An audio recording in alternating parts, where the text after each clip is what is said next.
Wat weer een prachtige dag uit zinnen en nog eens een keer zinnen. Ja, hier en daar wat bewolking en het begon van de morgen mooi mist. Maar die mistkansen luwen eerst ik nog wel even. Joen en vannacht nog altijd een kans op mist of mistbanken. Via dus een temperatuur om het bij de 3 of de 4 graden heen. Ja, en er is net volle wind, een zwak ontmatige wind. Ik denk het meest uit het noorden, noordwesten waai, maar dat is het dan ik.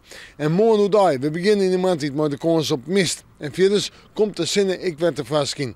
Wat minder zin als Joert, maar de zinnen had nog wel de oerhoorn. En de temperaturen, ze passen nog heel tijd bij de maaitijd, maar zo'n alweer 14 graden. De heegste temperaturen in het oosten en zuidoosten, de wat lagere temperaturen op zee en op de eilanden, daar zijn alweer of 12 dus. Ja, de wind best zwak of matig en die komt nog altijd uit het noordwesten waai. En dan zetten we terug naar de orendagen. Het weekend. Ja, dan wordt het toch wel kouder. Vreed wordt een dag maar droeg waar, maar wat bewolkt. De zinnen komt er denk ik net aan te pas.